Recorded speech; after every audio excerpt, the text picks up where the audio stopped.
নমস্কার বন্ধুরা, আমি সুস্মিতা। আমার আরও একটা নতুন ব্লগে তোমাদের সবাইকে স্বাগত। কেমন আছো তোমরা? নিশ্চয়ই ভালো আছো। অনেক ভালো আছি তোমাদের আশীর্বাদে আর তোমাদের ভালোবাসায়। বড়দের প্রণাম আর ছোটদের ভালোবাসা নিয়ে আজকের ব্লগটা আমি এখন থেকে স্টার্ট করছি। দেখতে থাকো, সাথে থাকো। সারা দিনটা কি করি না করি ওটাই তোমাদের সাথে তুলে ধরবো। আজকে হচ্ছে বৃহস্পতিবার। সকালবেলা ঘুম থেকে উঠেছি আজকে 5টার সময়, এখন বাজে হচ্ছে 6টা।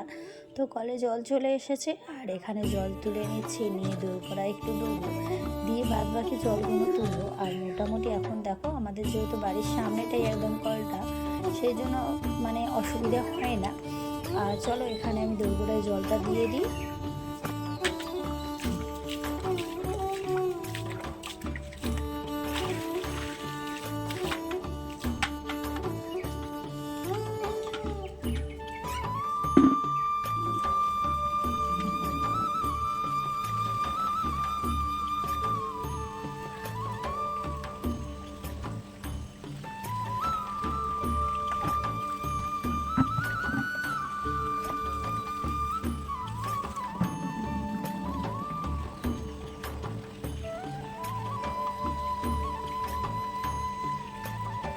আচ্ছা, আমাকে একটা কথা বলো, এতদিন আমাকে কি তোমরা ভুলে গেছো?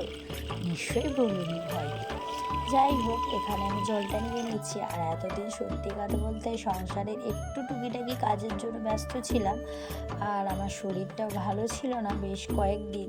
তো এগুলো ছিল আগের ব্লগ। তো আর সেই কারণের জন্য হচ্ছে কিনা এডিট করা হয়নি, দেওয়াও হয়নি, ভয়েসও দেওয়া হয়নি, কিছু হয়নি। সেই কারণের জন্য তোমাদের কাছে দিতেও পারিনি। আর মায়ের একটু শরীর খারাপ ছিল, সেই কারণের জন্য বাবার বাড়িতে যাওয়া হয়েছিল। আর ওখানে হচ্ছে নেটওয়ার্কের প্রবলেম প্রচণ্ড ছিল, সেই কারণের জন্য আরও তো প্রবলেম হচ্ছে।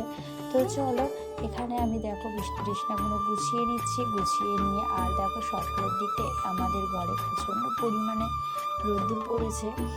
তো চলো, এখানে হচ্ছে বাসনগুলো মেজে নিই। আর তোমাদের দাদা ভাই উঠে গেছে।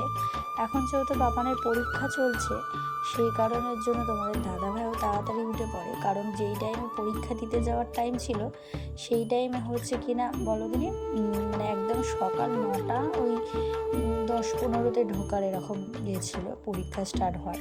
তো এখন হয়তো গরমের ছুটি, সবাই জানো যে গরমের ছুটি পড়ে গেছে। আর যেই টাইমে পরীক্ষা ছিল সেই টাইমে প্রচণ্ড পরিমাণে গরম ছিল।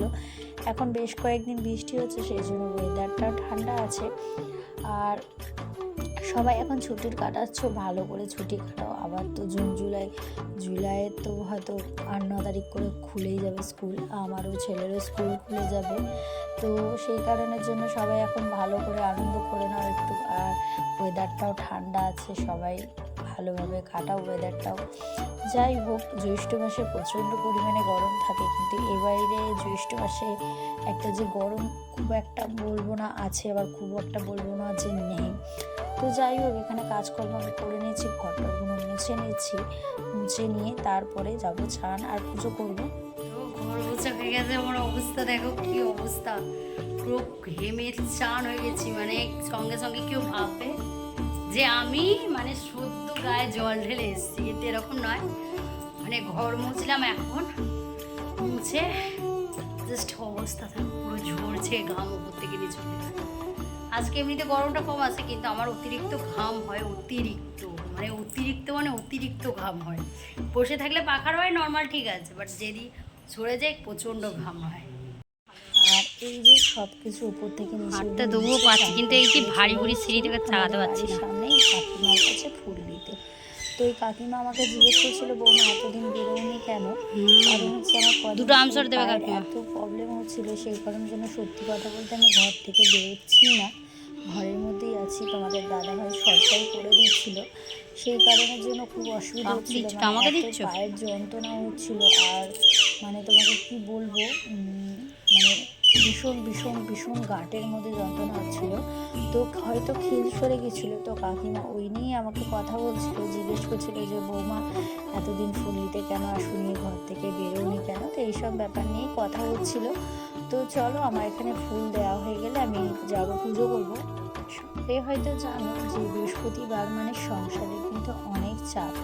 আর সেইটা আমার ক্ষেত্রেও আছে, যে বৃহস্পতিবার অনেক অনেক চাপ, সংসারের ওপর থেকে নিচে অবধি মোছা, পুরো ঘর বাড়ি পরিষ্কার করে তারপরে ছেলে স্কুল পড়া, এই সব কিছু নিয়ে ওকে নিয়ে আমার সারাদিনটা কীভাবে যে কেটে যায় আমি সত্যি জানি না। শুধু আমার কেন, প্রত্যেকটা বাড়িতে হয়তো সব মেয়েদের একই অবস্থা হয়, যে সারাটা দিন তাদের যে এই ঘরের কাজ, বাইরের কাজ, বাচ্চা কাচ্চা নিয়ে সারাটা দিন যে কীভাবে কেটে যায় সত্যি আমরা কেউ কিন্তু জানি না। তো যাই হোক, আমার এখানে দেখো ঘরগুলোতে স্বস্তিক করা হয়ে গেছে আর করতে বসে গেছি।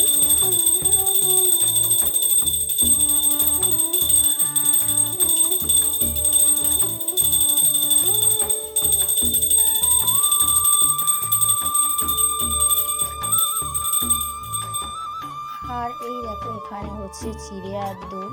তো দইটা ঘরেই পেতেছিলাম, তো দই ঘরে পাতিয়ে খাওয়াটা ভালো ফ্যাটের জন্য। এখন যেহেতু আমি ডায়েট করি, ডায়েট তো প্রত্যেকবারেই করি, কিন্তু জানি না কতটা কি শরীরে কাজ দিচ্ছে। হ্যাঁ, ডায়েটের সাথে সাথে আর বাতাসা নিয়ে খেলে আর ডায়েট থোড়ি কাজ হবে। তো যাই হোক, একটু না দই মানে মিষ্টি না দিলে ভালো লাগবে না খেতে, সেজন্য একটু বাতাসা দিয়েছি, আমি একটু খাবো আর পাপাকে একটু দেবো। তো ও এই চিড়ে দই খেয়ে চলে যাবে স্কুলে, তো চলে যাবে স্কুলে আর খেয়ে দিয়ে স্কুলে চলে গেলে আমিও খেয়ে দিয়ে রান্নার দিকে যাব। আর তোমাদের দাদাভাইকে বললাম খেতে, তোমাদের দাদাভাই বললো না, আমাকে একটু মুড়ি একটু পেঁয়াজ দিয়ে চাট করে দাও, আমি ওই খাবো। তো তোমাদের দাদাভাই দেখো স্কুলে দিয়ে এসে আর এখানে আমি ওকে মুড়ি মাখিয়ে দিচ্ছি একটু সব কিছু দিয়ে। মাঝে মাঝে দেখবে এরকম চাট করে মুড়ি খেতেও ভালো লাগে, এর সঙ্গে একটু যদি দুধ চা থাকে তাহলে তো জমেই যায় খেতে। আমার তো ভীষণ ভালো লাগে সকালে এরকমভাবে মুড়ি চাট করে আর একটু দুধ চা দিয়ে খেতে, ভীষণ ভালোই লাগে। তো চলো, এদিকে মোটামুটি তোমাদের দাদাভাইকে এটা দিয়ে দেবো। আর এখানে দেখো আম কেটে নিয়েছি, বিনস না, ওটা বটবটি কি বলে জানি না, ভুলে গেলাম। আলু আর বেগুন ভাজা করব আজকে, এই রান্না করব।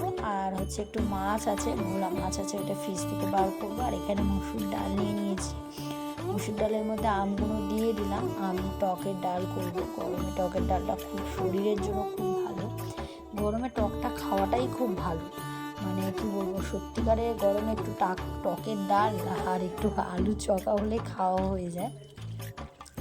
আর এই যে ফ্রিজ থেকে ভোলা মাছগুলো বার করে নিয়েছি, কালকে ভালোভাবে ধুয়েই রেখেছিলাম, আজকে আর একটু ভালোভাবে ধুয়ে নিচ্ছি। তো ধুয়ে নিয়ে তারপরে এখানে হলুদ মাখিয়ে শুধু জাস্ট তেল ঝাল করব। আমার আবার এইরকম ডাল দিয়ে না একটু আলু সেদ্ধ দিয়ে একটু মাছ ভাজাটাই ভালো লাগে খেতে। তো কেমন লাগে একটু কমেন্ট করে জানিও। আর চলো, এই মাছটা পড়ে গেছিলো তো এটাই ধুয়ে নিলাম আরেকবার। আর এখানে দেখো এগুলো হচ্ছে মধু ভোলা বলে, আর এগুলোর বেশ টেস্ট একটু অন্যরকম, ভালোই লাগে খেতে। আমার তো আবার ভাজা ভালো লাগে খেতে, আমার একটু ডাল আর ওই আলু চোখা মাছ ভাজা দিয়ে ভালোই লাগে গরমে খেতে। আর গরমে বেশি সত্যি কথা বলতে হ্যাবজা কবজা খেতে ভালো লাগে না। আর ওখানে চিংড়ি মাছটা দেখো, এই বটবটি দিয়ে চিংড়ি মাছ তরকারি করবো।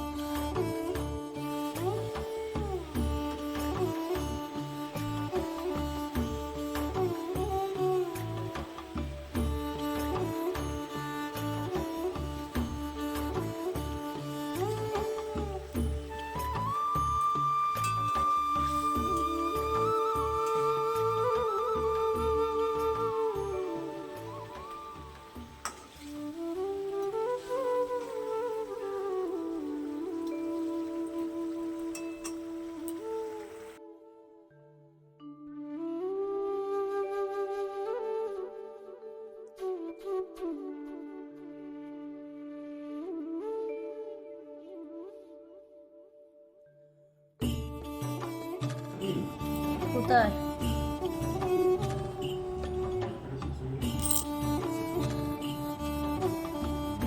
এটা এটা দিতে হ্যাঁ বাবু, তুই চারটে নিয়ে নে, মাকে দুটো দিয়ে দিস, ঠিক আছে?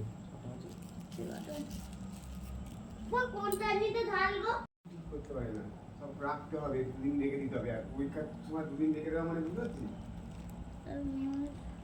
কলকাতা যাওয়া সম্ভব নয় সময়। এটা ঢালো। আর চলো, আজকের মতো ব্লগটা এখানে শেষ করছি। ব্লগটা ভালো লাগলে অবশ্যই একটা লাইক, কমেন্ট, শেয়ার, চ্যানেলটা সাবস্ক্রাইব করে পাশে থাকা বেল আইকনটা অবশ্যই বাজিয়ে দিয়ে সবাই ভালো থেকো, সুস্থ থেকো।